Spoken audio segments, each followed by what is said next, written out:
ഇപ്പോഴും അത്രേ ഉള്ളൂ, ചിന്ന ചിന്ന ആശകളേ ഉള്ളൂ. ബാക്കി അതിനെക്കുറിച്ച് കാര്യമായിട്ട് ആ ആശയം ഒന്ന് വളർത്തി തരുന്ന വർഷയും അഭിജിത്തും കൂടാണ്. അവർക്കൊരു അവരുടെ ഒരു ചെറിയ പടമെന്നാണ് അവർ പറയുന്നത്. നമ്മളെ വളരെ വലിയ പടമായിട്ട് തന്നെ ഇരിക്കുവാണ്. അതിനെ ഒന്ന് വളർത്തിയെടുക്കണം ഒന്നുകൂടെ എല്ലാവരും കൂടെ. ഇനി പറയാനുള്ളതൊക്കെ മധുമേടത്തിനാണ്. മധുമേടത്തിന് ആ സിനിമയിൽ ശകലവും മേക്കപ്പോ ഒന്നും ചെയ്യാൻ അനുവദിച്ചില്ല. അതിൻ്റെ പക തീർക്കുകയാണ്. ഇനി നന്നായിട്ട് ഒരുങ്ങി ഇനിയും വേറെ ഓർണമെന്റ്സ് ഒക്കെ ഇട്ടിട്ട് അടുത്ത ഫംഗ്ഷൻ വരുള്ളൂ എന്ന് പറഞ്ഞിരിക്കുക. അങ്ങനെയുണ്ടോ? അങ്ങനെയൊന്നും ഇല്ല. ബട്ട് പറയൂ. യെസ്, എന്തിനു ചേട്ടാ മാഷേ എന്നുള്ള വിളി എവിടെയോ ഞങ്ങൾ കേട്ടല്ലോ അല്ലേ? മാഷ അതാ മധുജീര വിളിയാ. അപ്പൊ മാഷിന്റെ വിശേഷങ്ങൾ നമ്മൾ അറിഞ്ഞു. മധു മാം. நமஸ்காரம் எவ்ரிவன், தேங்க்யூ. யார் என்ன கேட்க போறீங்க? മാം, ലൈക്ക് ചിന്ന ചിന്ന ആസയെന്ന് കേൾക്കുന്ന സമയത്ത് we can imagine any other face. So first ഈ മൂവി സ്ക്രിപ്റ്റ് കേൾക്കുന്ന സമയത്ത് how do you feel and ഈ മൊമെന്റ് വരെ എത്തി നിൽക്കുന്ന ജേർണിയിൽ മാമിന് എന്താണ് ഞങ്ങളുടെ അടുത്ത് ഷെയർ ചെയ്യാനുള്ളത്? என்ன ஷமிக்கணும், நான் கொஞ்சம் இங்கிலீஷில் பேசிக்கலாமா இல்லை தமிழில் பேசலாமா? தமிழில் பேசலாம். எனக்கு ரொம்ப ரொம்ப சந்தோஷம். எனக்கு இந்த சினிமா இந்த வருஷம் என்ன மைண்டில் வச்சுட்டு இந்த ஸ்கிரிப்ட் எழுதியிருக்காங்க. அவங்க என்கிட்ட வரைச்சியே இந்த டைட்டில் இந்த ஸ்கிரிப்ட் அப்படியே பக்காவாக பண்ணிட்டு வந்தாங்க. அண்ட் இது என்கிட்ட எப்போ வந்ததோ அப்போ எனக்கு நம்பவே முடியல. இதே சின்ன சின்ன ஆசை நாம் உடனே எல்லாரோட மைண்ட்லேயும் ரோஜா, மதுபாலா, ரோஜா அதுதான் வரும். பட் ஆனால் அந்த டைட்டிலை வச்சுட்டு ஒரு புதுமையான கதை, அப்சல்யூட்லி இது வரைக்கும் நான் இந்த மாதிரி ரோல் ப்ளே பண்ணினதே இல்லை. ஸோ என்னை எப்படி அவங்க மைண்டில் வச்சுட்டு இதை எழுதின்னு வந்தாங்க, எனக்கு ரொம்ப சந்தோஷமாக இருக்குது. அண்ட் அதுவும் இந்திரன் சாரோட என்னை பேர் பண்ணியிருக்காங்க, அது இன்னும் ஜாஸ்தி ஸ்பெஷல். ஏன்னா ஒரு சர்ப்ரைஸ் எலிமெண்ட் ரொம்ப இம்பார்ட்டண்ட். அவர் இவ்வளோ பெரிய ஆக்டர், அவரோட நான் பேர் பண்ணி இது மாதிரி ஒரு ஸ்ட்ரேஞ்ச் ஆட் ஒரு ஸ்டோரி, ஒரு என்ன இமேஜின் பண்ணி, அதுவும் நான் வந்து மெயின் ஸ்ட்ரீமில் ரொம்ப வருஷமாக வேலை பண்ணல, அண்ட் ஸ்பெஷலி மலையாளமில் நான் ஒர்க் பண்ணல. என்ன அவங்க மைண்டில் வச்சுட்டு இந்த ஸ்கிரிப்ட் எழுதி இந்திரன் சார் அப்புறம் அமேசிங்காக ஒரு காம்பினேஷன் பண்ணிட்டு இங்கே கொண்டு வந்ததுக்கு எனக்கு ரொம்ப ரொம்ப சந்தோஷம். அந்த பேர் சின்ன சின்ன ஆசைன்னு கேட்ட உடனேயே என் மனசில் தோணிது இது எனக்காக தான் எழுதியிருக்கு அப்படின்னு. அண்ட் வருஷா அதுதான் அவங்க ஃபஸ்ட்டு எனக்கு சொல்லினதே அதுதான். நான் இது உங்களை வச்சுட்டு தான் மைண்டில் இந்த கதையை எழுதினேன், அதனால இதுதான் இந்த படத்துக்கு டைட்டில் அப்படின்னு சொன்னாங்க. Thank you. ഒരു വലിയ ക്വസ്റ്റ്യനുള്ള ആൻസർ ഓൾറെഡി നമുക്ക് കിട്ടി. യെസ്, ആൻഡ് ഇനി let's move on to yes please. எல்லாருக்கும் வணக்கம். ஸோ சின்ன சின்ன ஆசை, எல்லாருக்கும் நிறைய ஆசை இருக்கும்ல. ஸோ அந்த மாதிரி இதுவும் என்னோட ஒரு சின்ன ஒரு பக்கெட் லிஸ்ட்டு தான். ஏன்னா நாங்கள் தமிழில் வந்து நிறையா மலையாள படம் பார்க்குறோம் இப்போது. ஸோ கண்டென்ட் வைஸாக பயங்கரமாக இருக்குது. ஸோ அது பார்க்கும்போது எங்களுக்கும் நிறைய ஆசை வருது. நாங்கள் இந்த மாதிரி கதையெல்லாம் நடிக்கணும், ஃபீல் குட்டாகவும் நடிக்கணும், இப்படியும் நடிக்கலாம், இந்த மாதிரி கதையிலையும் நடிக்கலாம் அப்படிங்கிறது. ஸோ அந்த மாதிரி இருக்கும்போது எனக்கு சின்ன சின்ன ஆசை வந்து நான் கிரேட்ஃபுல்லாக தான் நினைக்கிறேன். தேங்க்யூ வருஷா. இந்த படத்துல சின்ன வில்லனா அது பெரிய வில்லனா? இல்லை, நான் இது வரைக்கும் பண்ணாத ஒரு இதுதான். அது என்னன்னு நான் சொல்ல முடியாது, சொன்னால் டேரக்டருக்கு வச்சுப்பாங்க. படத்தை பார்த்து தெரிஞ்சுக்கோங்க. ஆனால் இது டேரக்டரோட ஒரு ஸ்பெஷல் டச்சுன்னு நினைக்கிறேன். ஸோ ஏதாவது ஒரு பர்சனல் டச் இருக்கும்ல டேரக்டருக்கு ஒரு படத்துக்கும். ஸோ இந்த படத்தில் நான் தான் டேரக்டரோட பர்சனல் டச்சுன்னு നിൽക്കുന്നത്. Thank you so much. And now നേരത്തെ പറഞ്ഞതുപോലെ വാരണാസി എന്ന് പറയുന്ന ഒരു ലൊക്കേഷനിൽ പോയിട്ട് ഷൂട്ട് ചെയ്യുന്ന എക്സ്പീരിയൻസ് ആസ് എ DOP ഞങ്ങൾക്ക് അറിയാം, അത് കുറച്ച് അധികം റിസ്ക് എടുത്തിട്ടുണ്ടാവും. ആൻഡ് ഫൈസൽ. സോ ഇതിൽ നമസ്കാരം. ഇതിൽ ഭയങ്കരമായിട്ട് എനിക്ക് ഭാഗ്യം എന്ന് വെച്ച് കഴിഞ്ഞാൽ ത്രൂ ഔട്ട് വാരണാസി, അതാണ് ഇതിൻ്റെ ഫസ്റ്റ് ഇത്. കാരണം നമ്മൾ മലയാളത്തിൽ ത്രൂ ഔട്ട് വാരണാസി ഷൂട്ട് ചെയ്ത പടമില്ല. എനിക്ക് തോന്നുന്നു ഒരു പടം ഉണ്ടായിരുന്നു, പക്ഷെ അത് ത്രൂ ഔട്ട് അല്ല. സോ ഇതിൽ ഈ പറഞ്ഞ പോലെ ഇന്ദ്രൻ ചേട്ടൻ മധുബാല എന്നുള്ള ഒരു കോംബോ, പിന്നെ ഈ പറയുന്ന വർഷ കഥ പറയുമ്പോൾ തന്നെ ഞാൻ ഭയങ്കര ടിന്നായിട്ടുണ്ടായിരുന്നു. സോ ഇത് എനിക്ക് ടാസ്ക് എന്ന് വെച്ചാൽ, അതായത് വാരണാസി എന്ന് പറയുന്നത് നമ്മുടെ ഇന്ത്യയുടെ ഒരു കൾച്ചറാണ്.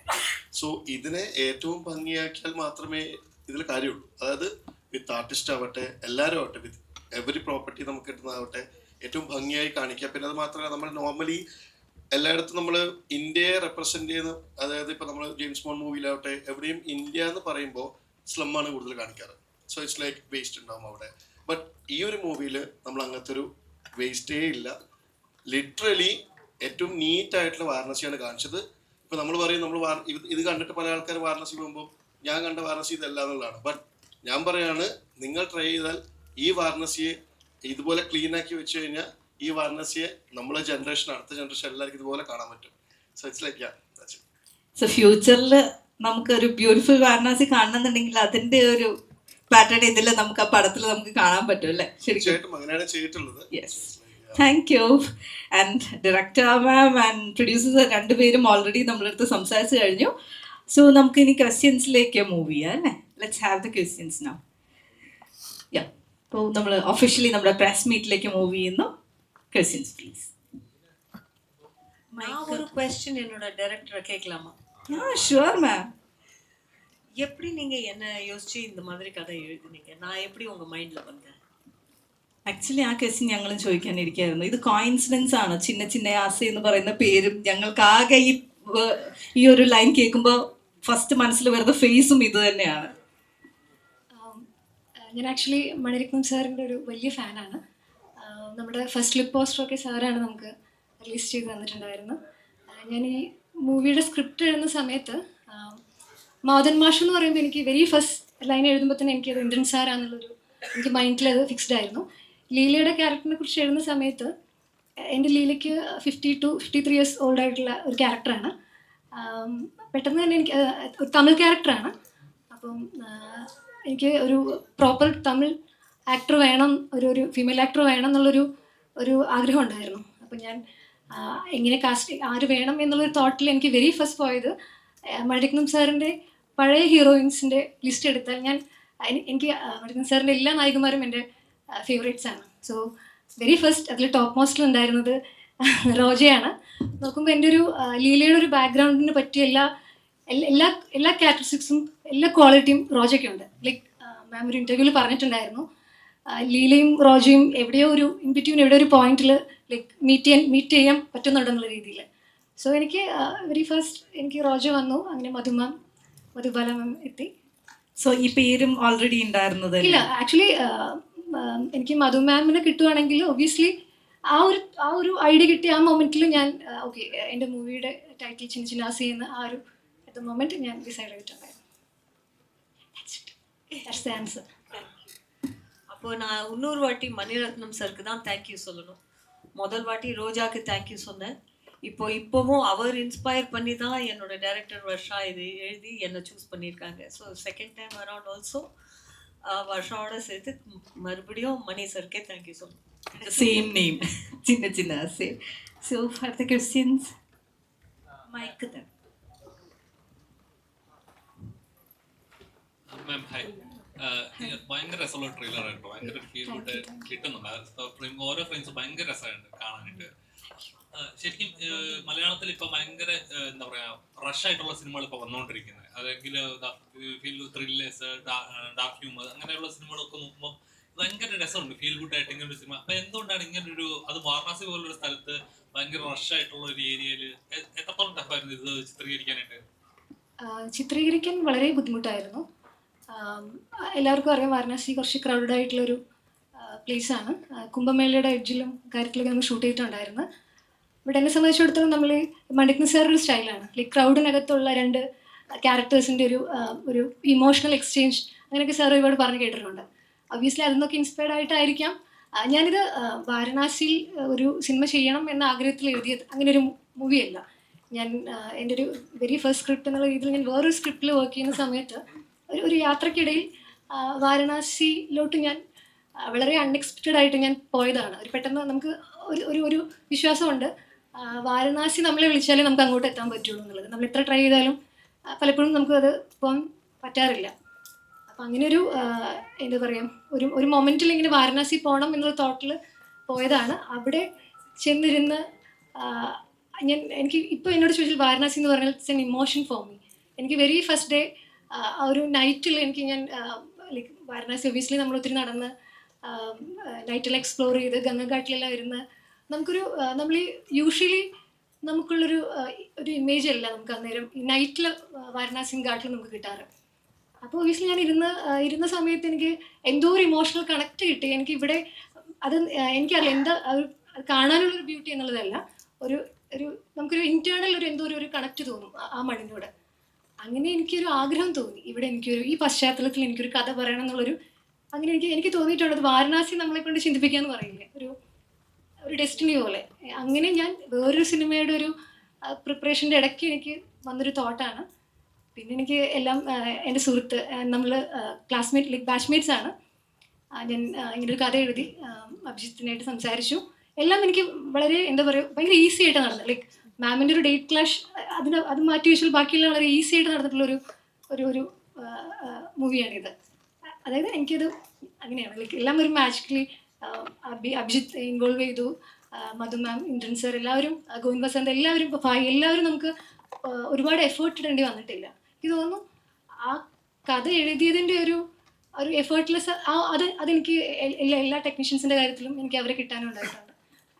ഇതാണ് ആൻസർ എന്ന് വിചാരിക്കുന്നു. ഇതാണ് ചോദിച്ചത് മാം. അതുപോലെ തന്നെ ഇപ്പം ഫസ്റ്റ് ഷോർട്ട് ഫിലിം എൻ്റെ നാരായണിക്ക് ഭയങ്കര രസമുണ്ടായിരുന്നു. അപ്പൊ അതിൽ നോക്കിയാൽ ഈ പറയുന്ന പോലെ ഒരു കമ്മ്യൂണിക്കേഷൻ, അത് സംസാരിക്കാനായിട്ട് 100 കാര്യങ്ങൾ കേൾക്കാനായിട്ട് ഒരാളുണ്ടാകുന്ന ഒരു ഫീലിംഗ് ഉണ്ടല്ലോ, അത് ആ ഷോർട്ടിൽ ഭയങ്കര രസമായിട്ട് അത് ആളുകൾക്ക് കമ്മ്യൂണിക്കേറ്റ് ചെയ്യാൻ പറ്റി. അപ്പൊ അതിനുശേഷം ഇപ്പം ഇതിലെ ലീല എന്ന കഥാപാത്രത്തിൽ നോക്കിയാലും എല്ലാ ലീല എന്ന കഥാപാത്രം വഹിക്കുന്ന എല്ലാ സ്ത്രീകൾക്ക് റിലേറ്റ് ചെയ്യാൻ പറ്റുന്ന ഒരു കഥാപാത്രമായി തോന്നുന്നു. ട്രെയിലർ കണ്ടപ്പോൾ ഒരുപാട് ആഗ്രഹങ്ങളുണ്ട്, എന്നാൽ ചെറിയ ചെറിയ ആഗ്രഹങ്ങൾ പോലും സാധിക്കാൻ വേണ്ടി എഫേർട്ട് ഇടുന്ന വേണ്ട അവസ്ഥ, ഒരാൾ കേൾക്കാൻ വേണ്ടി വരുന്ന ഒരു അവസ്ഥ ട്രെയിലർ കണ്ടപ്പോൾ അങ്ങനെ ഒരു ഫീലിംഗ് കിട്ടി. അപ്പോൾ ലീല എത്രത്തോളം റിലേറ്റബിൾ ആണ് നമ്മുടെ സൊസൈറ്റിയിൽ? ഒത്തിരി ലൈക്ക് എനിക്ക് തോന്നുന്നു ഫീമെയിൽ എല്ലാവർക്കും ലീലയെ ഇരുകയും നീട്ടി സ്വീകരിക്കും എന്നുള്ളൊരു വിശ്വാസമുണ്ട്. Like she is so pure, like എല്ലാവർക്കും കണക്റ്റ് ആവും. അതെനിക്ക് താങ്കളൊരു മെയിലായതുകൊണ്ട് എനിക്ക് അറിയില്ല എങ്ങനെ പറയണമെന്ന് എനിക്കറിയില്ല. പക്ഷേ എനിക്ക് തോന്നുന്നു ആഫ്റ്റർ മൂവി റിലീസ് ചിലപ്പം ഐ ഹോപ്പ് ഫീമെയിൽ സ്ത്രീകൾക്ക് കുറച്ച് കണക്ട് ചെയ്യാൻ പറ്റും. അതെനിക്ക് ഇപ്പോൾ പറഞ്ഞു കഴിഞ്ഞാൽ നമ്മുടെ മൂവി എന്ന് പറഞ്ഞാൽ കുറച്ച് മൊമെൻറ്റ്സ് ആണ്. ലൈക്ക് ഒരു നിങ്ങളിപ്പോൾ ട്രെയിലറിൽ കണ്ട പോലെ 2 പേര് കുറച്ച് സമയം ലൈക്ക് കുറച്ച് നേരം അവർ എക്സ്പ്ലോർ ചെയ്യുന്നതാണ് അവർ. അപ്പോൾ അത് ഒരുപാട് നമുക്കിങ്ങനെ പറഞ്ഞു കഴിഞ്ഞാൽ നമ്മുടെ മൂവിയുടെ ഒരു ആസ്വാദനത്തെ അത് ബാധിക്കുമെന്ന് എനിക്ക് തോന്നുന്നു. ഒരുപാട് കഥകൾ വന്നിട്ടുണ്ട്. വാരണാസിയിൽ ഒരുപാട് ആളുകൾ ഉപേക്ഷിച്ച് പോകുന്ന ഒരു സംഭവമുണ്ട്. പക്ഷേ എനിക്കിത് തോന്നിയത് കാര്യം, ലീല എന്ന കഥാപാത്രം അവിടെ വാരണാസിയിൽ വന്ന് വിടുകയും എന്തെങ്കിലും ആഗ്രഹങ്ങൾ നിറവേറ്റാനാണെന്ന് തോന്നുന്നു. അങ്ങനെ ഒരു കൺസെപ്റ്റ് ആയിരിക്കും സിനിമ. അത് ഞാൻ ശരിക്കും പറഞ്ഞു കഴിഞ്ഞാൽ രണ്ടുപേരുടെ ആദ്യത്തെ പോസ്റ്റർ കണ്ടപ്പോൾ ഒരു ലവ് സ്റ്റോറിയായിട്ടാണ് തോന്നിയത്.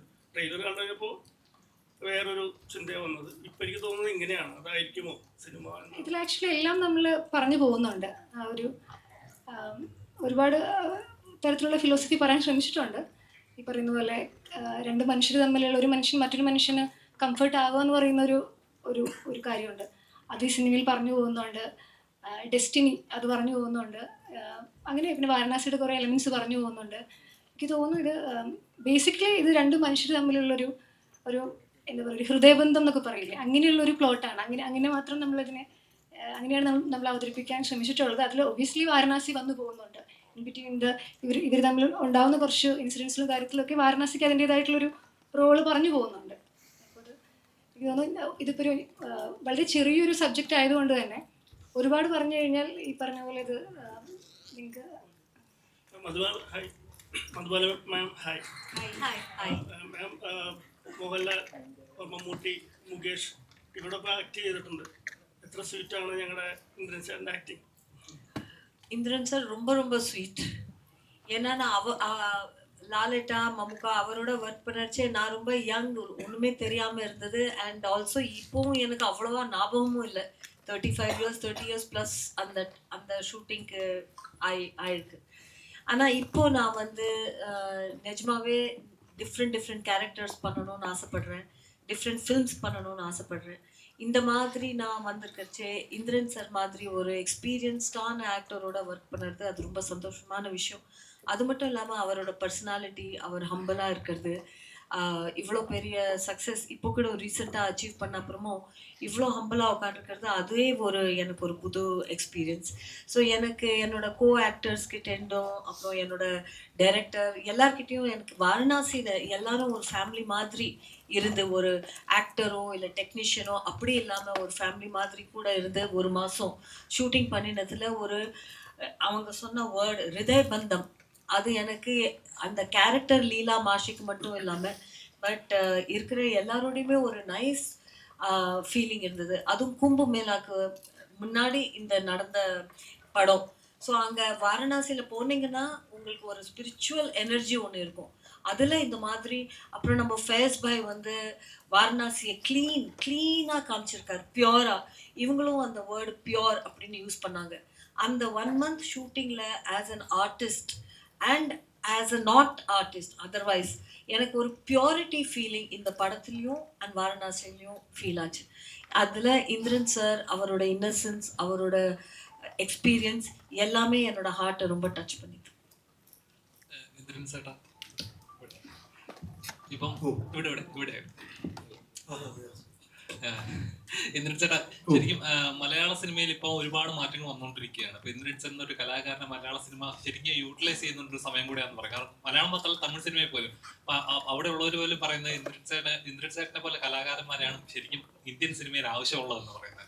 അപ്പോൾ ഓരോ കഥാപാത്രം അത് പ്രോസസ്സ് ചെയ്യുന്ന ഒരു രീതി ഉണ്ടല്ലോ. ഇപ്പം ഇതിലെ ആദ്യത്തെ പാട്ട് ഇറങ്ങിയ സമയത്ത് എല്ലാവരും സോഷ്യൽ മീഡിയ പറയും ഇന്ദ്രൻ ചേട്ടൻ നല്ലൊരു റൊമാൻറ്റിക് റോൾ നമുക്ക് ഇനി കാണാൻ പറ്റും. ഒരു ട്രെയിലറിൽ പറയുക ഇതൊന്നും അല്ല, വേറെ ലെവലൊരു കഥാപാത്രമാണ്. ശരിക്കും എങ്ങനെയാണ് ഒരു ക്യാരക്ടർ പ്രോസസ്? ഇങ്ങനെ വന്ന് കിട്ടുന്നുണ്ട്, എങ്ങനെയൊക്കെയോ നമുക്ക് പ്രാർത്ഥനയുണ്ട്, അതിനുള്ള കാത്തിരിപ്പുണ്ട്, അങ്ങനെ വന്ന് ഭവിച്ചതാണ്. പക്ഷേ എനിക്ക് ഓരോ പടം ഇങ്ങനെയുള്ള പടങ്ങൾ നമ്മൾ കാത്തിരുന്ന് കുറേ പടങ്ങൾ സിനിമകൾ കിട്ടുമെങ്കിലും ചില ക്യാരക്ടറുണ്ട് ഇങ്ങനെ ജീവനുള്ളത്, അത് വരുമ്പോഴത്തേക്ക് അത് സംഭവിക്കുന്നത് വരെ ഭയങ്കര ആദിയാണ്. ഇതിപ്പോൾ വർഷ കഥ പറഞ്ഞപ്പോൾ എനിക്ക് നല്ല ഇഷ്ടമായി. വേറെ ഒന്നും ചോദിക്കാണ്ട് ഞാൻ റെഡി പറഞ്ഞു അവരുടെ ഇഷ്ടത്തിന്. കാരണം അതിൽ പിന്നെ സംഭവിക്കാൻ പോകുന്നത് അന്ന് പറഞ്ഞതും മധുമേടത്തിൻ്റെ പേരൊക്കെ പറഞ്ഞു. അപ്പോഴെനിക്ക് ഇത് പറഞ്ഞിട്ട് പോയി കഴിഞ്ഞപ്പോഴത്തേക്ക് എനിക്ക് പറയണമെന്നുണ്ടായിരുന്നൊരു വാക്ക്, ഇത് ആരാണ് മാധവ മാഷെന്ന് ചോദിച്ചാൽ പേര് പറയല്ലേ, തീരുമാനിച്ചില്ല എന്നേ പറയാവൂ, ഇല്ലെങ്കിൽ ചിലപ്പോൾ അവർ വിളിച്ച് അന്വേഷിക്കും മലയാളത്തിൻ്റെ അതിലൂടെ കോമഡിയൊക്കെ ചെയ്ത് നിർത്തണമെന്ന് പറഞ്ഞാൽ ചിലപ്പോൾ അവരതിന്ന് വിട്ടുപോകും. അഭിനയിക്കാൻ ആഗ്രഹം ഉണ്ടെങ്കിൽ പോലും പലരും അങ്ങനെ എനിക്ക് പല സിനിമകളിൽ ചിലതിലൊക്കെ സംഭവിച്ചിട്ടുണ്ട്. നമ്മുടെ അടുത്ത് വന്ന് പറയുന്ന കൂടെ നിൽക്കുന്ന ആർട്ടിസ്റ്റുകളൊക്കെ വലിയ ആർട്ടിസ്റ്റിൻ്റെ പേര് പറയും, പക്ഷേ അവസാനം അവരൊന്നും കിട്ടാറുണ്ടാവില്ല. നമുക്ക് തൃപ്തിയാണ്, നമ്മുടെ ക്യാരക്ടർ ചെയ്ത് പോയാൽ മതി, എങ്കിലും അതൊരു ആദ്യമായിട്ട് കിടക്കും. അപ്പോൾ ഇത് മധുവാൻ സമ്മതിച്ചു, ഇഷ്ടമായി എന്ന് വർഷം വന്ന് പറയുന്നു. ഞാനും അതുപോലെ ആ ഒരു ഡേറ്റിന് നോക്കി കാത്തിരിക്കുന്നു. പിന്നീട് കുഞ്ഞു കുഞ്ഞു മാറ്റങ്ങളോ ഇത്തിരി ഒരാഴ്ച നീളുമ്പോഴോ എനിക്ക് വെപ്രാളമാണ്. ഞാൻ പിന്നെ ഈ കൊടുത്ത ഡേറ്റും മറ്റേ അടുത്ത കമ്പനിയായിട്ടും വഴക്കുണ്ടാക്കി ഇതിന് കാത്തിരിക്കുന്നത്, എങ്ങാനും ഒരു കാരണം കൊണ്ട് അവർ മാറിപ്പോയാൽ പിന്നെ ആരെങ്കിലും ആയിരിക്കും വന്ന് പെടുക.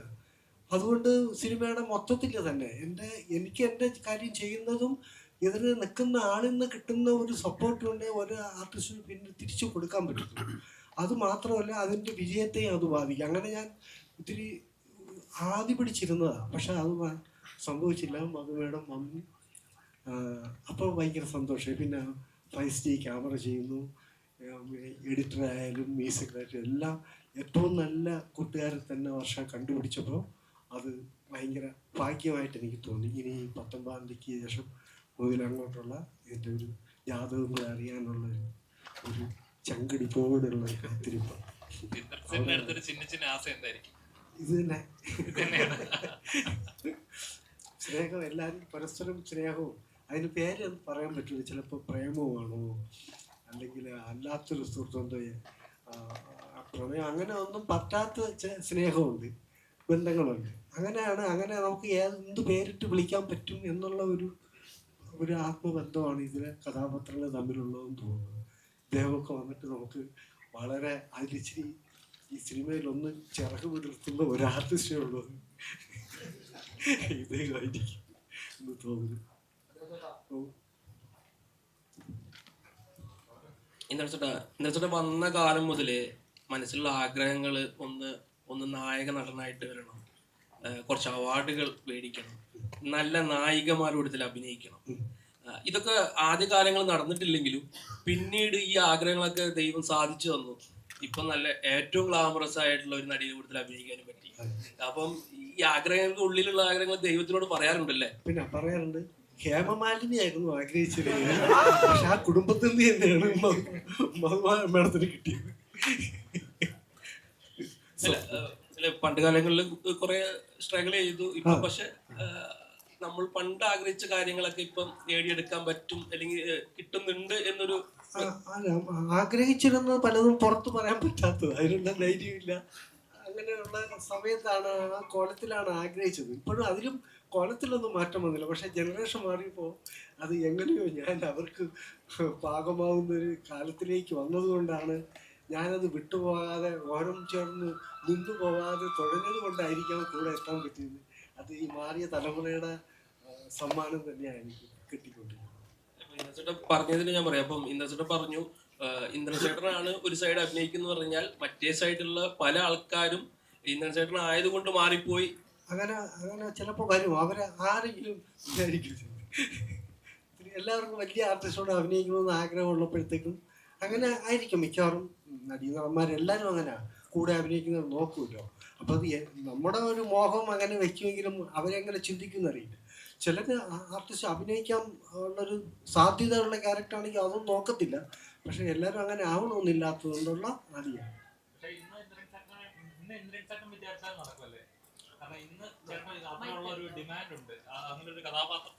മലയാളികൾക്ക് അല്ലെങ്കിൽ ഇന്ത്യൻ സിനിമയ്ക്ക് ചേട്ടൻ നൽകിയിട്ടുണ്ട്. ചേട്ടൻ ഈ ഇന്ദ്രൻ ചേട്ടൻ ഉണ്ടെങ്കിൽ സിനിമയെ കമ്മിറ്റ് ചെയ്യാം എന്നൊരു ലെവലിലേക്ക് ആർട്ടിസ്റ്റുകൾ എത്തിയിട്ടുണ്ട്.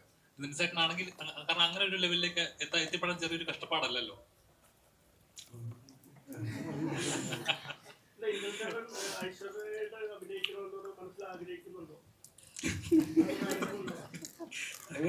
അങ്ങനെയല്ല ജി. എല്ലാ വലിയ ആർട്ടിസ്റ്റിനോടെയും ചേർന്ന് നിൽക്കുന്നത് അവരുടെ സിനിമയിൽ ഭാഗമാവണം. നല്ല അധികം കണ്ടിട്ടില്ലാത്ത കഥാപാത്രങ്ങൾ, കായബലം കൊണ്ട് നമുക്ക് ഒന്നും ചെയ്യാൻ ഉൾക്കരുത്തുള്ള നല്ല കഥാപാത്രങ്ങൾ ചെയ്യണമെന്നുള്ളതാണ്. സൂര്യ സാറ് ഇന്ദ്രൻ ചേട്ടനെ പറ്റി വളരെ ബ്യൂട്ടിഫുൾ ആയിട്ടാണ് കുറേ കാര്യങ്ങൾ പറയുന്നത്. അത് മറ്റുള്ളവർക്ക് ഒരു ഇൻസ്പിറേഷൻ കൂടിയാണ്. ഇപ്പം കറുപ്പ് ഇറങ്ങിയതിന് ശേഷം ഈ പറയുന്ന പോലെ സോഷ്യൽ മീഡിയയിലാണെങ്കിലും മൊത്തത്തിൽ ഇന്ദ്രൻ ചേട്ടനെ പറ്റിയുള്ള സംസാരങ്ങളൊക്കെ ചർച്ചകളൊക്കെ നടക്കുന്നുണ്ട്. ഇന്ദ്രൻ ചേട്ടൻ്റെ ജീവിതത്തിൽ കറുപ്പിന് ശേഷം എന്തൊക്കെയാണ് സംഭവിക്കുന്നത്? ഇതുവരെ നടന്നതുപോലെ തന്നെയാണോ, അല്ലെങ്കിൽ മാറ്റങ്ങൾ എന്തൊക്കെ ഇപ്പോൾ സംഭവിക്കുന്നുണ്ട്? എന്തൊക്കെ സത്യമാണോ സ്വപ്നമാണോ എന്ന് അറിയാൻ പറ്റാത്ത, നമ്മളൊന്ന് അടുത്ത് കാണാൻ പോലും പറ്റാത്ത ആൾക്കാരോടൊത്ത് ചേർന്ന് അഭിനയിക്കാൻ കഴിയുന്നു. അവരുടെ സ്നേഹം കിട്ടുന്നു, അവർ നല്ല വാക്ക് പറയുന്നു. അപ്പോൾ അതൊക്കെ അങ്ങോട്ട് വിശ്വസിക്കാൻ പറ്റുന്നില്ല സത്യമായിട്ട്. അതൊക്കെ ഒരു ദൈവാധീനം തന്നെ. നമ്മളെ ഗുരുനാഥന്മാരുടെ ഒരു തമിഴിൽ നിന്ന് വരുന്ന ചാൻസുകളാണെങ്കിലും ഇപ്പൊ കൂടിയോ? അതിനെപ്പറ്റിയൊക്കെ അത് നേരത്തെ അതങ്ങനെ കിട്ടാഞ്ഞിട്ടായിരുന്നില്ല. ഇത് തന്നെ ഞാൻ പേടിച്ച് തന്നെ പോയതാ. അപ്പം ഭാഷ ഒരു പ്രധാനമാണ് ശരിക്കും. നമ്മൾ ഈ കോമഡി ചെയ്യുമ്പോഴത്തേക്കും കരുതുന്ന ഒരു തയ്യാറെടുപ്പുണ്ട്. അത് മാറിയാലും നമുക്ക് ഭാഷ ഒരു വലിയ വിഷയമാണ്. നമ്മൾ മാറിയിട്ട് നമുക്ക് പ്രോംപ്റ്റ് കേട്ട് അല്ലെങ്കിൽ എഴുതി വെച്ചിരിക്കുന്നത് പഠിച്ചുകൊണ്ട് ആ ക്യാരക്ടറോടെ നിൽക്കില്ല. ചിലപ്പം പറഞ്ഞൊരു വാക്ക് നമ്മൾ പറയില്ല, പകരം നമ്മളൊരു തലകുലിക്കിലോ വാക്കിലോ ഒക്കെ പറഞ്ഞാൽ അത്രയും അറിയണം. അതുകൊണ്ട് ഞാൻ പോകായിരുന്നു. ഇപ്പോൾ കുറേ പേര് വിളിക്കുന്നുണ്ട്. അപ്പം എനിക്ക് പേടിയാണ്, ഞാൻ വരുന്നില്ല എന്ന് തന്നെ തുറന്ന് പറയുന്നുണ്ട്. ഇപ്പോഴും അവരായിട്ട് നടത്തിക്കുന്നതെന്ന് വെച്ചിട്ട് ഞാൻ അങ്ങനെ പറയാറുണ്ട്. ഈ കറുപ്പ് തിയേറ്ററിൽ കണ്ടിരുന്നു ഇന്ദ്രൻ ചേട്ടൻ? പോയി കണ്ടു കഴിഞ്ഞപ്പോൾ സ്വന്തം അഭിനയം കണ്ടിട്ട് എന്ത് തോന്നി? കുറച്ചുകൂടെയൊക്കെ ആവായിരുന്നു.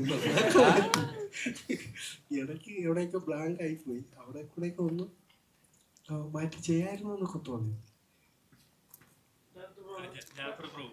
ഇപ്പം ബ്രോ നമ്മൾ കണ്ടിട്ടുള്ള സിനിമകൾ നോക്കി കഴിഞ്ഞാൽ ആക്ടിങ്ങിൽ കൊണ്ടുവരണം എന്ന് കരുതിയിട്ടാണോ കമ്മിറ്റഡ് ആയത്, അതോ മലയാള സിനിമയിൽ അഭിനയിക്കണം എന്നുള്ള രീതിയിലാണോ?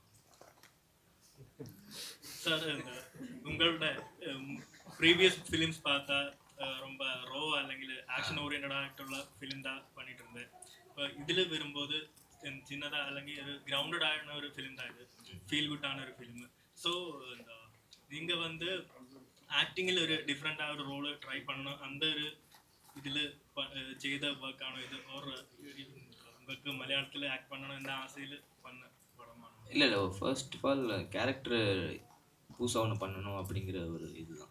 ஸோ கேட்கும்போதே எனக்கு புதுசாக இருந்துச்சு. ஸோ வந்து அது என்னால் பண்ண முடியுமான்னு தெரில. ஃபர்ஸ்ட் நான் டேரக்டர்கிட்ட தான் கேட்டேன், நீங்கள் சொல்லுங்கள் என்னால் பண்ண முடியுமா, இல்லை நான் பண்ண அது கரெக்டாக இருக்குமா. ஏன்னா நம்ம ஒரு ஜோன்லேயே பண்ணிட்டு வந்திருக்கோம். ஸோ அது நம்மளுக்கு ஐடியாவே இருக்காது, நம்ம இந்த மாதிரி பண்ணால் எப்படி இருக்கும்னு சொல்லி நம்மளுக்கு அந்த தாட் வரவே வராது. ஸோ அவங்ககிட்டயே நான் கேட்டேன், நீங்களே சொல்லுங்கள் உங்களுக்கு ஓகே அப்படின்னா, நீங்கள் கான்ஃபிடென்ட்டாக நான் வரேன் அப்படின்னேன். ஸோ அவங்க வந்து இல்லை எனக்கு நீங்கள் பண்ணுவீங்க நம்பிக்கை இருக்குது, பண்ணால் புதுசாக இருக்கும்னு ஃபீல் ஆகுது அப்படின்னாங்க. ஸோ எனக்கு அந்த புதுசு தான் எனக்கு தேவைப்பட்டுச்சு. ஸோ அதனால தான் யூஸ் பண்ணேன். മധു മാം ഇപ്പം മലയാളത്തിൽ കുറേ ഗ്യാപ്പിന് ശേഷമാണ് അഭിനയിക്കുന്നത്. അപ്പം എന്തുകൊണ്ടാണ് ഈ ഗ്യാപ്പ് വന്നത്? അതോ അല്ലെങ്കിൽ ഈ പറയുന്ന പോലെ ചിന്ന ചിന്ന ആസ് കമ്മിറ്റ് ചെയ്യാനുള്ള റീസൺ എന്താണ്? What made the gap in between Malayala film industry and also what made you to commit this film? What made me come வந்து இந்த மாதிரி ரோல் ஆஃபர் ஆச்சுன்னா நம்ம எங்கே வேணாலும் போய் ஒர்க் பண்ணலாம். இந்த மாதிரி ரோல் வந்து இது வந்து லாங்குவேஜ்க்கு பியாண்ட். இது தமிழ், கன்னடா, தெலுங்கு, ஹிந்தி அப்படி கிடையாது. இந்த ரோல் அண்ட் இவ்வளோ அமேசிங்கான பீப்புள் கூட வந்திருக்காங்க. இந்த ரோல்க்காக நம்ம எங்கே வேணாலும் பண்ணலாம். அது that made me come back. நான் மலையாளம் இண்டஸ்ட்ரிக்கு திரும்பி வரணும்னு திரும்பி வரல, இந்த ப்ரொஜெக்டை நம்ம பண்ணணும் அப்படின்னு நான் வந்தேன். அண்ட் மலையாளம் இண்டஸ்ட்ரியில் வந்த அப்புறம் எனக்கு ரொம்ப சந்தோஷமாக இருக்குது. ஏன்னா இங்கே இருக்கிற ஆடியன்ஸ், மீடியா எல்லாருமே என்னை ஞாபகம் வச்சுருக்காங்க, ரொம்ப அன்பு காமிக்கிறாங்க. இங்கே வந்த அப்புறம் எனக்கு வந்து இவ்வளோ வருஷம் கேப்க்கு அப்புறம் நம்ம வரோம், அந்த ஃபீலிங் எனக்கு இப்போ தான் தெரியுது. அண்ட் அந்த ஃபீலிங் இவ்வளோ கேப்க்கு அப்புறம் வந்த அப்புறமும் என்னை எல்லாரும் ஞாபகம் வச்சுட்டு இப்படி என்னை ரிசீவ் பண்ணுறாங்க அப்படின்னு ஒரு ஃபீலிங். அதை நம்ம ஃபுல்ஃபில் பண்ணுறதுக்கு இந்த மாதிரி படம் என்னோட ஆடியன்ஸ்க்கு கொடுத்தீங்கன்னா இது அவங்களுக்கு கரெக்டாக இருக்கும். கேப்புக்கு அப்புறம் ஏதாவது ஒரு கேரக்டர் பண்ணிட்டு போயிட்டோன்னா அது ஓகே, அப்படி தான் நடந்தது. பட் கேப்புக்கு அப்புறம் இந்த மாதிரி ஒரு படம் திருப்பி என்னோட பேரில் இங்கே வருதுன்னா அது ஒரு பெரிய பெருமையான விஷயம் எனக்கு. നോർമലി നമ്മൾ വാരണാസി ചിത്രങ്ങൾ അല്ലെങ്കിൽ ബോളിവുഡ് ചിത്രങ്ങളൊക്കെ നോക്കുമ്പോൾ വാരണാസി എന്ന് കാണിക്കുമ്പോൾ എപ്പോഴും ഒരു റഷിനകത്ത് അല്ലെങ്കിൽ ഒരു എപ്പോഴും ഡാർക്ക് ആയിട്ടുള്ള ഇതിലായിരിക്കും നമ്മൾ കാണിക്കുക. അതിന്റെ ബ്യൂട്ടി ഒരു ലാൻഡ്സ്കേപ്പ് ആയാലും ഒന്നുകിൽ ഹെലി ഷോട്ടുകളായിരിക്കും, അല്ലെങ്കിൽ ഈ പറഞ്ഞ പോലെ ഒരു പെട്ടെന്ന് ഒരു വാഷൗട്ടായി പോകുന്ന സീനുകളായിരിക്കും കൂടുതൽ കാണിക്കുക. അത് ചിലപ്പോൾ അവിടുത്തെ ഏരിയകളും ആളുകളുടെ ഇതുകൊണ്ടും ഒക്കെ ആവാം. അങ്ങനെയുള്ളൊരു സ്ഥലത്ത് നിന്ന് ഇതേപോലെ ഒരു കഥ ചിത്രീകരിക്കാൻ ചെറിയൊരു പ്രോസസ് അല്ല. അപ്പൊ എത്രത്തോളം ടഫാണ് ഈ പറഞ്ഞ പോലെ ഫ്രെയിംസ് ഒക്കെ സെറ്റ് ചെയ്ത് ചിലപ്പോൾ ആളുകളെ ചിലപ്പോൾ നമുക്ക് കൺട്രോൾ ചെയ്യാൻ പറ്റിയെന്ന് വരത്തില്ല. അപ്പൊ എത്രത്തോളം അങ്ങനെ എന്തെങ്കിലും ബുദ്ധിമുട്ടുണ്ടായിട്ടുണ്ടോ? യെസ്, ബുദ്ധിമുട്ടായിട്ടുണ്ട്. കാരണം മഹാകുംഭമേളന്റെ ടൈമിലാണ് നമ്മൾ ഷൂട്ട് നടന്നത്. അപ്പം അറ്റ് എ ടൈം ഒരുപാട് ക്രൗഡ് വരുന്നുണ്ടായിരുന്നു. അപ്പം ഈ ഒരു സമയത്ത് എനിക്ക് താങ്ക്സ് പറയാനുള്ളത് നമ്മുടെ പ്രൊഡക്ഷൻ ടീമിൻ്റെ അടുത്താണ്. കാരണം നമ്മുടെ ജമീഷും എല്ലാവരും ഈ പറഞ്ഞ ADs, ഇപ്പം എൻ്റെ അസിസ്റ്റൻസ്, എൻ്റെ അസോസിയേറ്റ് എല്ലാവരും രണ്ട് സൈഡിലും നിന്നിട്ട് നമ്മൾ ഫുൾ എൻ്റെ ക്രൗഡിനെ ബ്ലോക്ക് ചെയ്തിട്ടാണ് ഷൂട്ട് ചെയ്തത്. കാരണം നമ്മൾ ആദ്യം തന്നെ തീരുമാനം ഉണ്ടായിരുന്നു, ഒന്നുകിൽ വിത്ത് ക്രൗഡ് ഷൂട്ട് ചെയ്യുക, അല്ലെങ്കിൽ സൈലൻ്റ് ആയിട്ട് ഷൂട്ട് ചെയ്യുക വിത്തൗട്ട് ക്രൗഡ്. അപ്പോൾ വിത്തൗട്ട് ക്രൗഡ് എന്നുള്ളത് മാത്രമേ ആക്ച്വലി പോസിബിൾ ഉള്ളൂ. കാരണം വിത്ത് ക്രൗഡ് ഷൂട്ട് ചെയ്യാൻ നിന്ന് കഴിഞ്ഞ് കഴിഞ്ഞാൽ നമുക്ക് കണ്ടിന്യൂറ്റി ഇഷ്യൂ ഉണ്ടാവും. ചിലപ്പം ജാഫർ ഭായിൻ്റെ ബാക്കിൽ ഒരാളുണ്ടെങ്കിൽ നെക്സ്റ്റ് ഷോട്ടിൽ നമുക്ക് വീണ്ടും റീടേക്ക് വേണമെങ്കിൽ ആ ക്രൗഡ് എൻറ്റയർലി മാറും. സോ ഇങ്ങനത്തെ സിറ്റുവേഷനിൽ ആകെ ഓപ്ഷൻ ഉള്ളത് രണ്ട് സൈഡും ബ്ലോക്ക് ചെയ്യുക. നമ്മുടെ ഒരു 8-10 ജൂനിയേഴ്സ് നമ്മുടെ കയ്യിലുണ്ട്. അപ്പോൾ അവരെ ജസ്റ്റ് ബാക്ക്ഗ്രൗണ്ടിൽ വെക്കുക എന്നുള്ളതാണ്. സോ അതിനെ സഹായിച്ച നമ്മുടെ ഫുൾ ക്രൂ മെമ്പർ. കാരണം ആർട്ടിസ്റ്റ് പോലും ഈ പറയുന്ന ഒരുപാട് ആൾക്കാർ അവിടെ വന്ന് ബഹളം ഉണ്ടാക്കുന്നുണ്ടായിരുന്നു, തെറി വിളിക്കുന്നുണ്ടായിരുന്നു. സോ ഈ സമയത്തൊക്കെ ആർട്ടിസ്റ്റ് അവരുടെ മൈൻഡൊക്കെ കൺട്രോൾ ചെയ്ത്, കാരണം അത്രയും ക്രൗഡിനിടയിൽ ഷൂട്ടുകൾ ഭയങ്കര ഇമ്പോസിബിൾ ആണ്. ബട്ട് നമ്മളുടെ ഈ ഒരു മൂവി കാണുമ്പോൾ തന്നെ ആ ഒരു സൈലൻസ് ആണ് കിട്ടുക. കാരണം സൈലൻ്റ് ആയിട്ടാണ് ഷൂട്ട് ചെയ്തത്. ഇപ്പം നൈറ്റ് ആയാൽ പോലും ഇവർ രണ്ടുപേരും മാത്രം നിൽക്കുന്നു, ആ ഒരു ഫീല് കിട്ടും. കാരണം ആ ഡയറക്ടർക്ക് നിർബന്ധം ഉണ്ടായിരുന്നു ഈ പറയുന്ന പോലെ സൈലൻ്റ് ആയിട്ടുള്ള ഷോട്ട് വേണം, ആ ഒരു കാര്യം ഒരു പോസ് വേണം, ഈ ഒരു സാധനമൊക്കെ. അപ്പം അതുകൊണ്ട് എന്താണോ വർഷം ഉദ്ദേശിച്ചത് അത് കറക്റ്റായിട്ട് കൺസീവ് ചെയ്യാൻ പറ്റി. പിന്നെ അത് മാത്രമല്ല എനിക്കും നിർബന്ധം ഉണ്ടായിരുന്നു ഈ പറയുന്ന ഒരു വാരണാസിനെ കാണിക്കുമ്പം നമ്മൾ സ്ഥിരം കാണുന്ന പോലെ ഒരുപാട് ആൾക്കാരെ കാണിച്ചാൽ വാരണാസിയുടെ ഭംഗി കിട്ടില്ല. സോ അവിടെ ക്രൗഡ് ഉണ്ടായി കഴിഞ്ഞാൽ അത് മാക്സിമം കുറക്കാന്നുള്ളതാണ്. ബട്ട് സംഭവം നമ്മുടെ ടീം കാരണം അത് അച്ചീവ് ചെയ്യാൻ പറ്റി. സോ താങ്ക്സ് മൈ ടീം, എൻ്റെ ടീം. മധുബാല മാം ചെയ്തിട്ടുള്ള എല്ലാ കഥാപാത്രങ്ങളും എടുത്തു നോക്കിയാലും ഭയങ്കര ഹൈപ്പുള്ള ഒരു കഥാപാത്രങ്ങളുണ്ട്, ക്ലാസിക് ആയിട്ട് കഥാപാത്രങ്ങളുണ്ട്. അപ്പൊ പ്രേക്ഷകൻ എപ്പോഴും റിലേറ്റീവ് ചെയ്യാൻ ചില പാട്ടുകൾ കേൾക്കുമ്പോൾ അല്ലെങ്കിൽ സീനുകൾ കേൾക്കുമ്പോൾ അത് മാം നമുക്ക് പെട്ടെന്ന് റെക്കഗ്നൈസ് ചെയ്യാൻ പറ്റും. ഒരു ക്യാരക്ടർ കൊടുക്കുന്ന ഒരു സിഗ്നേച്ചർ ആണത്. അപ്പം ലീല എത്രത്തോളം ഒരു സിഗ്നേച്ചറിന്റെ ഒരു ഐഡന്റിറ്റി തരുന്ന ഒരു കഥാപാത്രമായിരിക്കും മാമിനെ സംബന്ധിച്ച്? கொஞ்சம் அதை திருப்பி கேளுங்களேன் ப்ளீஸ். அது வந்து நீங்க ஆக்ட் பண்ண எல்லா கேரக்டர்ஸ் பார்த்தாலும் ஒரு ஐடென்டிட்டி, ஒரு பிரத்யேக சிக்னேச்சர் இருக்கும். അപ്പം ஏதாவது சீன் பார்த்தாலும் இல்லை ஏதாவது பாட்டு கேட்டாலும் உங்களை ஞாபகம் எந்த ஆடியன்ஸுக்கு கிடைக்கும். അപ്പം இந்த ஃபிலிம் கமிட் பண்ணியாச்சு. അപ്പം இந்த ஃபிலிமில் லீலா எന്ന கதாபாத்திரம் எவ்வளோ ஐடென்டிட்டி ஆடியன்ஸுக்கு கொடுக்கும்? எந்த மாதிரி ஐடென்டிட்டி ஆடியன்ஸ்க்கு லீலாவை பார்த்தப்பறம் கிடைக்கும்? எல்லாருக்கும் ஒரு பர்மிஷன் கிடைக்கும். எல்லா லேடிஸ் எல்லாருக்கும் ஒரு 50 இயர்ஸ்க்கு அப்புறமும், இப்போ நம்ம சொசைட்டியில் வந்து ஒரு லேடிஸ்க்கு 50 இயர்ஸ் ஆச்சுன்னா நம்ம என்ன நினைக்கிறோன்னா நம்ம லைஃப் அவ்வளோதான் அப்படின்னு நினைக்கிறோம். பட் 50 இயர்ஸ்க்கு அப்புறமும் நம்மளுக்கு ஒரு உரிமை இருக்குது, ரைட் இருக்குது. நம்மளோட ஹாப்பினஸை தேடுறதுக்கு நம்மளுக்கு உரிமை இருக்குது. எல்லாருக்கும் கடைசி நாள் வாழ்க்கையில் வரைக்கும் நம்மளுக்கு ஹாப்பியாக இருக்கிறதுக்கு நம்மளுக்கு ரைட் இருக்குது. நம்ம லைஃப் 50 இயர்ஸில் ஃபினிஷ் ஆகுது இல்லை. அந்த இன்ஸ்பிரேஷன் எல்லா லேடிஸ்க்கும் கிடைக்கும். ஜென்ஸுக்கு இந்த படத்தில் என்னென்னா, நம்ம ஒருத்தருக்கு ஒருத்தர் சப்போர்ட் பண்ணுறது, பாண்டிங், ரிலேஷன்ஷிப் எல்லாமே நம்மளுக்கு தெரிஞ்ச மாதிரி ஒரு ரொமான்டிக் ரிலேஷன் இல்லை. அதுக்கும் மேலே ஒரு பந்தம், ஒரு ஸ்னேகம் அது இருக்குது. அந்த பியோர், அந்த வேர்டு திருப்பி திருப்பி என் மைண்டில் அதுதான் வருது, ஒரு பியூரிட்டி ஆஃப் லவ். ஸோ இந்த 3 ஆஸ்பெக்ட் தான் இந்த படத்துக்கு அப்புறம் மைண்டில் இருக்கும்னு நினைக்கிறேன். ஒரு 50 ஏஜுக்கு அப்புறம் ஒரு லேடிக்கு இன்னும் ஹாப்பியாக இருக்கிறதுக்கு ரைட் இருக்குது. அப்புறம் எவ்ரி மேனுக்கு அந்த டியூட்டி, ரெஸ்பான்சிபிலிட்டி இருக்குது. அவங்க பக்கத்தில் இருக்கிற எல்லா லேடியும் எப்படி சப்போர்ட் பண்ணணும், தங்கையாக இருக்கட்டும், மதராக இருக்கட்டும், ஒய்ஃபாக இருக்கட்டும், அண்ட் யாரோ ஸ்ட்ரேஞ்சராக இருக்கட்டும். ஏன்னா இந்த படத்தில் அதுதான், ஸ்ட்ரேஞ்சர்ஸ் தான் ஒருத்தருக்கு ஒருத்தர் சப்போர்ட் பண்ணுறாங்க. ஸோ அது ஒரு டேக் அவே இருக்குது. And love is pure. லவ்க்கு வந்து எப்போவுமே டைட்டில், ஒரு பேர், ஒரு ரிலேஷன்ஷிப்புன்னு இருக்காது. பியூராக லவ் ஃபீல் பண்ணால் அது எல்லார் மனசுக்கும் கனெக்ட் ஆகும். அண்ட் அந்த லவ் நம்ம எல்லாருக்கும் வேணும் அப்படின்னு ஒரு ஃபீலிங் இருக்கும். இந்த படத்தை பார்த்தப்புறம் எல்லாருக்கும் அந்த ஃபீல் வேணும். எனக்கு என்னோட லைஃப்பில் இந்த மாதிரி யாராவது இருக்காங்களா அப்படின்னு ஒரு ക്വസ്റ്റ്യനിൽ തിയേറ്ററിൽ നിലനിൽക്കും. അതേപോലെ മാം ഈ ഫിലിമിൽ മേക്കപ്പ് യൂസ് ചെയ്തിട്ടില്ല എന്ന് പറയാം. അതായത് ഇപ്പോൾ ഉള്ള പല സിനിമകളിലും ഇപ്പോൾ ആർട്ടിസ്റ്റുകൾ മേക്കപ്പ് ഉണ്ടെങ്കിൽ എന്റെ ക്യാരക്ടറിനെ കാണിക്കുമ്പോൾ മേക്കപ്പ് വേണം എന്ന് ഡിമാൻഡ് ചെയ്യും. Most artist demands makeup. അപ്പം நிறைய ஆர்டிஸ்டுகள் இல்லை ரொம்ப சீனியர் அந்த உங்களை மாதிரி சீனியர் ஆக்டர்ஸ் மட்டும்தான் இந்த மாதிரி மேக்கப் இல்லைன்னு பரவாயில்ல, எந்த கேரக்டர் அதை டிமாண்ட் பண்ணுறேன் அந்த மாதிரி ஆக்ட் பண்ணுறதுக்கு ரெடியாக இருக்கு. அந்த அந்த மாதிரி அல்ல இன்னி, அதாவது upcoming generations are now who is acting film, what do you want to say about them? எல்லாருக்கும் ஒரு ஆக்டருக்கு ஒரு லைஃப் இருக்குது, ஒரு ஜேர்னி இருக்குது. அவங்க ஸ்டேஜஸில் அந்த சாய்ஸ் பண்ணுவாங்க. இப்போ நான் 20 year old ரோஜா பண்ணிருச்சு கூட நான் மேக்கப் இல்லாமல் பண்ணேன். ஏன்னா நான் அவ்வளோ என்னோட டைரக்டர் அவளோட இதை நான் ட்ரஸ்ட் பண்ணேன். மணி சார், சந்தோஷ் சார் சொன்னாங்க இதில் மேக்கப் கூடாதுன்னு. ஸோ அப்போது எனக்கு வாய்ஸ் இல்லாமல் மணி சார் சொல்லியிருக்காருன்னா அதை அப்படி பண்ணிட்டு போகணும். இப்போது இந்த ஸ்டேஜ் ஆஃப் மை லைஃப் நான் என்ன ரோல் வேணாலும் எனக்கு அந்த ரோல் என்னோட ஹார்ட்டோட கனெக்ட் ஆச்சுன்னா makeup or no makeup I think அது செகண்டரி அப்படின்னு நான் இப்போது சொல்கிறேன். ஆனால் இந்த செட்டில் கூட ஃபஸ்ட்டு 2 days நான் என் டேரக்டரோட ரொம்ப சண்டை போட்டேன், கொஞ்சமாவது மேக்கப் அலோவ் பண்ணுறதுக்கு. ஃபயர்ஸ் பாய் வருஷம் மேமும் இங்கே என்னை விடவே இல்லை மேக்கப் போட. ஆனால் இவங்க என்னை இன்னொரு வாட்டி ஒரு விஷயம் சொல்லி என்னை டெம்ப்ட் பண்ணாங்க. என்ன சொன்னாங்கன்னா, நான் வந்து கொஞ்சமாவது என்னை மேக்கப் போட விடுங்க அப்படின்னு நான் கெஞ்சுவேன். ஆனால் அவங்க கேமராலன்னு பார்த்துட்டு கொஞ்சம் கம்மி பண்ணு அப்படின்னு வருவாங்க. அப்புறம் ஒரு நாள் இவங்க சொன்னாங்க, மேம் இது அவார்ட் வின்னிங் ஸ்டோரி மேம், இதில் உங்களுக்கு அவார்ட் கிடைக்கும், அவார்டு வேணும்னா மேக்கப் போடக்கூடாது, மேக்கப் போட்டு அவார்ட் கிடைக்காது அப்படின்ட்டாங்க. அதுக்கப்புறத்துலேருந்து நான் மேக்கப் விட்டேன். പ്രൊഡ്യൂസറിനോടാണ് സാർ, ഇപ്പം നേരത്തെ പറഞ്ഞ പോലെ ഇന്ദ്രൻ ചേട്ടൻ്റെ അടുത്തൊരു ഫിലിം എന്താണെന്നാണ് ഇപ്പം സൗത്ത് ഇന്ത്യ ഒട്ടാകെ ആൻറ്റിസിപ്പേറ്റഡ് ആയിട്ടിരിക്കുന്നത്. അപ്പം ഈ ഒരു സിനിമയിൽ നോക്കിക്കഴിയുമ്പോൾ like Indran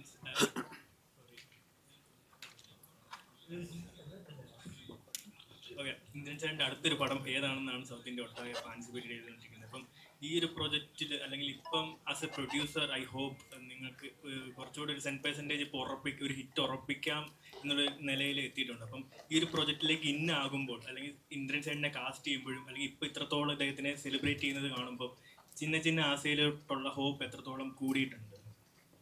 first of all ഈ പടം ഞാൻ വർഷനോട് പറയുന്ന സമയത്ത് ഞാനത് കമ്മിറ്റ് ചെയ്യാനുള്ളൊരു ഫസ്റ്റ് റീസൺ ഇതിൻ്റെ ലൊക്കേഷൻ വാരണാസി ആയതുകൊണ്ടാണ്. എൻ്റെ പേഴ്സണൽ ലൈഫിൽ എന്ത് ബുദ്ധിമുട്ട് വരുമ്പോഴും ഞാനൊരു ലാസ്റ്റ് 10 years ആയിട്ട് വാരണാസി പോകുന്ന ആളാണ്. സോ എന്ത് ബുദ്ധിമുട്ടുണ്ടെങ്കിലും വാരണാസി പോയി 2 ദിവസം സ്പെൻഡ് ചെയ്താൽ നമ്മുടെ പ്രശ്നങ്ങളെല്ലാം മാറുന്നതായിട്ട് ഫീൽ ചെയ്യാറുണ്ട്. സോ വർഷ ഈ കഥ പറയുന്ന നേരത്ത് ഇതിൻ്റെ ലാൻഡ്സ്കേപ്പ് വാരണാസിയാണ്. സോ അപ്പോഴേ എനിക്ക് ഈ പടം ഇഷ്ടപ്പെട്ടു. ബാക്കി കാര്യങ്ങൾ വന്നപ്പോഴത്തേക്കും ഇതിന് ഈ ക്യാരക്ടറിന് 2 ക്യാരക്ടറിനും വർഷ വളരെ ആപ്റ്റായ 2 പേരെയാണ് സജസ്റ്റ് ചെയ്തത്. സോ അന്നേരം ഇന്ദ്രൻ ചേട്ടൻ നമുക്കെല്ലാവർക്കും ഫേവറേറ്റ് ആണ്. നമുക്ക് നമ്മുടെ വീട്ടിലൊരാളായിട്ട്, നമ്മുടെ അച്ഛനായിട്ടോ നമുക്ക് കണക്ട് ചെയ്യാൻ പറ്റുന്ന ആളാണ്. സോ എപ്പോഴും ആ ഒരു ക്യാരക്ടറിൽ ചേട്ടൻ എനിക്ക് ഭയങ്കര വർക്കായിരുന്നു. പിന്നെ മധു മാം നമുക്ക് എല്ലാവർക്കും ഫേവറേറ്റ് ആയ നമ്മുടെ ചൈൽഡ്ഹുഡ് ഹീറോയിനാണ്. സോ ഈ കാസ്റ്റിംഗ് വളരെ ഇഷ്ടപ്പെട്ടു. സോ ഇന്ദ്രൻ ചേട്ടൻ ആയതുകൊണ്ട് ഈ പടം 2 വർഷം മുമ്പ് കമ്മിറ്റ് ചെയ്യുന്ന സമയത്ത് തിയേറ്ററിൽ എങ്ങനെയാവുന്നൊന്നും ഞാൻ ജഡ്ജ് ചെയ്തിട്ടില്ല. പക്ഷെ എന്തായാലും വാരണാസി ബാക്ക്ഡ്രോപ്പ് ആയതുകൊണ്ടും നല്ല കഥ ആയതുകൊണ്ടും ഹിറ്റാവുന്ന ഉറപ്പുണ്ടായിരുന്നു. സോ ഇപ്പോൾ ആഫ്റ്റർ 1.5 years ഇന്ദ്രൻ ചേട്ടൻ്റെ കരിയറിലെ ഏറ്റവും നല്ല സമയത്തിലാണ് നിൽക്കപ്പെടുന്നത്. കറുപ്പിലെ സിനിമ ഞാൻ കണ്ടിരുന്നു. കറുപ്പിൽ വളരെ ഗംഭീര പെർഫോമൻസ് ആണ്. സോ നമ്മുടെ സിനിമയ്ക്കും അതിൻ്റെതായ ബെനിഫിറ്റ്സ് കിട്ടുമെന്ന് പ്രതീക്ഷിക്കുന്നു. കാരണം കറുപ്പിന് ശേഷം വരുന്ന ഹീറോ മൂവിയാണ്. ഞങ്ങളുടെ പടവും നല്ലപോലെ പെർഫോം ചെയ്തിട്ടുണ്ട്. നല്ല രീതിയിലുള്ളൊരു ഔട്ട്പുട്ട് നമുക്ക് എടുക്കാൻ സാധിച്ചിട്ടുണ്ട്. സോ വളരെ നല്ല ഹോപ്പാണ് ഈ പടത്തെ പറ്റിയിട്ട്. Thank you. വർഷം നോർമലി ഇപ്പോൾ വലിയ വലിയ പടങ്ങൾ വരുമ്പോൾ നമ്മൾ ചെറിയ മരുന്നൊരു കാണാം, തിയേറ്റേഴ്സിന്റെ എണ്ണം നോക്കിയിട്ടൊക്കെ നമ്മൾ എടുക്കുന്ന കാണാം. ഇപ്പം 19-ാം തീയതി ചിന്ന ആസ ഇറങ്ങുന്ന കൂടെ തന്നെ ബാലനും ഇറങ്ങുന്നുണ്ട്. അപ്പം 2 പേർ എന്താ പറയാ, 2 പ്രേക്ഷകർ 2 ജോണറാണ്. പക്ഷേ ഈ പറഞ്ഞ പോലെ തിയേറ്റേഴ്സിന് വേണം ബിസിനസ് എന്ന് പറയുന്നുണ്ടല്ലോ. അപ്പോൾ പേടിയുണ്ടോ അങ്ങനെ ആയിരിക്കും ആളുകളുടെ? ഇല്ല, ഈ പറഞ്ഞ പോലെ 2 ജോണർ ആയതുകൊണ്ട് 2 ഓഡിയൻസ് ഉണ്ടെന്ന് വിചാരിക്കുന്നു. ലൈക്ക് നമ്മൾ നേരത്തെ പറഞ്ഞ പോലെ ഒരു വലിയ ബഹളമുള്ള മൂവിയൊന്നുമല്ല, വളരെ ലൈറ്റ് ഹാർട്ടഡ് ആയിട്ടുള്ളൊരു മൂവിയാണ്. അങ്ങനെ കാണുന്ന ഓഡിയൻസ് ഉണ്ടെന്നറിയാം. ബാലൻ ഓഫ് കോഴ്സ് ട്രെയിലർ കണ്ടിട്ട് ഭയങ്കര അടിപൊളി ട്രെയിലറാണ്. ഒരുപാട് എക്സ്പെക്റ്റേഷൻ ഉള്ളൊരു മൂവിയാണ്. അങ്ങനെ പേടിയെന്നല്ല, നമ്മളൊരു മൂവിക്കൊരു അത് ഡിസേർവ് ചെയ്യുന്നത് കിട്ടുമെന്ന് വിശ്വസിക്കുന്ന ആളാണ്. ഞാൻ പറയും, ഈ ഒരു മൂവി സ്റ്റാർട്ട് ചെയ്യുന്നത് തന്നെ ഒരു ഗട്ട് ഫീലിൽ സ്റ്റാർട്ട് ചെയ്തൊരു മൂവിയാണ്. അതുകൊണ്ട് തന്നെ ഇതിൻ്റെ റിലീസും അത് ബാക്കിയുള്ള കാര്യങ്ങളൊക്കെ നല്ലപോലെ വരും എന്ന് പ്രതീക്ഷിക്കുന്നു. ഇതിഷ്ടപ്പെടുന്ന ഓഡിയൻസിന് ഇത് ഇഷ്ടപ്പെടണം എന്നാണ്, ഈ ജോണർ എക്സ്പ്ലോർ ചെയ്യുന്ന ആൾക്കാർക്ക് ഇത് കണക്ട് ആവണം എന്നുള്ളൊരു വലിയ ആഗ്രഹമാണ് ഇപ്പോൾ ഉള്ളത്. അത് മാത്രമേ ഇപ്പോൾ ചിന്തിക്കുന്നുള്ളൂ. ഇപ്പം നമുക്കൊരു ചെറിയ ടൈമിൻ്റെ ഒരു പ്രോബ്ലം ഉള്ളത്. ലാസ്റ്റ് ക്വസ്റ്റ്യനിലേക്കാണ് മൂവിന്ന്. കുറച്ച് ദിവസങ്ങൾക്ക് മുമ്പ് നമ്മുടെ സലീമേട്ടൻ നമ്മളെ വിട്ട് പിരിഞ്ഞു. അപ്പം സലീമേട്ടൻ കാണാൻ ഇന്ദ്രചേട്ടൻ വന്നിട്ടുണ്ടായിരുന്നു. അപ്പം സലീമേട്ടനായിട്ടുള്ള ഓർമ്മകൾ എങ്ങനെയാണ്? കുറച്ച് പടങ്ങളിൽ നിങ്ങൾ ഒരുമിച്ച് അഭിനയിച്ചിട്ടുണ്ട്. എങ്ങനെയാണ് സലീമേട്ടൻ ഓർക്കുന്നത്? സലീമിനെ ഒരു പരസ്പരം ഒരുമിച്ച് അഭിനയിച്ചു എന്നതിനധികം കഥ പറയുന്നൊരു കൂട്ടുകാരനാണ്. നമ്മൾ എപ്പോൾ കണ്ടാലും വായിച്ചിട്ടുള്ള ചില പുസ്തകങ്ങളെക്കുറിച്ച്, പത്രത്തിൽ വന്ന വാർത്തയെക്കുറിച്ച്, അല്ലാതെ ഉള്ള കാര്യങ്ങളൊക്കെ കൂടുതൽ സംസാരിക്കും. സലീം ഒരുപാട് കുഞ്ഞു കുഞ്ഞു കഥകൾ പറയും. അത് അങ്ങനെ ഒരു ബന്ധമായിരുന്നു ഞങ്ങൾ തമ്മിലുള്ളത്. എപ്പോഴും കാണുമ്പോൾ നമ്മൾ കുറേ അദ്ദേഹത്തിൻ്റെ രാഷ്ട്രീയവും കാര്യങ്ങളും ഈ സിനിമയായിട്ട് ബന്ധമില്ലാത്ത കാര്യങ്ങളിലേക്ക് സംസാരിക്കുന്ന ഒരു കൂട്ടുകാരനായിരുന്നു. അത് വല്ലാതെ മനസ്സിൽ ഒരു പ്രത്യേക അറയിൽ സൂക്ഷിച്ച ഒരു കൂട്ടുകാരൻ. Thank you so much.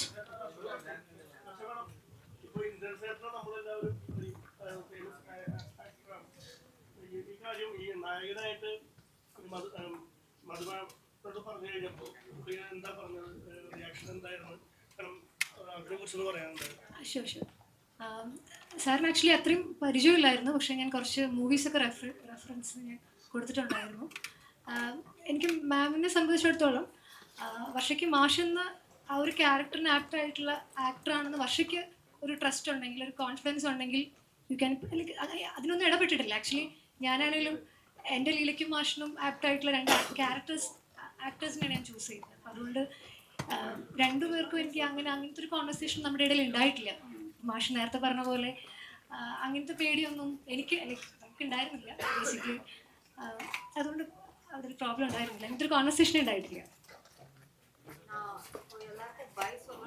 Yes, flight ഉണ്ട്. ഷി ഹാവ് ദാറ്റ് ടൈമിൻ്റെ ഒരു പ്രശ്നമുണ്ട്.